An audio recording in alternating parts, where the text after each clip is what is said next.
James bond के पास बस एक हथेली से एक्टिवेट होने वाली पिस्टल और एक छोटा सा ट्रैकर था। इन्हीं चीजों के साथ वो शंघाई पहुंचा। टारगेट को फॉलो करते हुए वो एक बिल्डिंग के लिफ्ट तक पहुंचा। जैसे ही मौका मिला, बॉन्ड एक छलांग में लिफ्ट के नीचे लटक गया।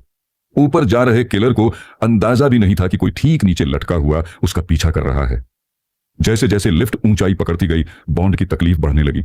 उसकी चोटिल दाहिनी बांह हिक्का जलने लगी थी। काफी देर तक खुद को संभाले रखने के बाद जब किलर ने साइलेंसर पिस्टल जेब में डाली, बॉन्ड से ज्यादा देर तक सहा नहीं गया।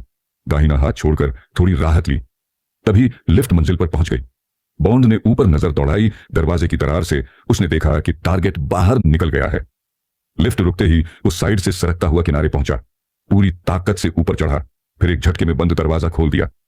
आवाज की दिशा में दौड़ते हुए वो उस कमरे तक पहुंचा जहां किलर आर्मर्ड ग्लास काट रहा था।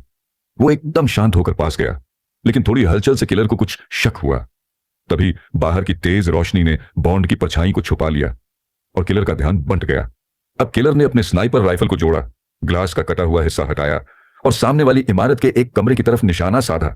जैसे ही उसने शूट किया, उसे पीछे से बॉन्ड का आभास हो गया। फिर शुरू हुआ जबरदस्त आमना सामना। काफी हाथापाई के बाद किलर हार गया और एक ऊंची इमारत पर लटक गया। लेकिन अफसोस, बॉन्ड का दाहिना हाथ पहले से जख्मी था। वो ज्यादा देर तक उसे पकड़े नहीं रह पाया और किलर नीचे गिर गया। हालांकि बॉन्ड को उससे कुछ पूछने का मौका नहीं मिला, लेकिन जब उसने उसके बैग की तलाशी ली तो उसमें मकाओ के कसिनो की चिप मिली।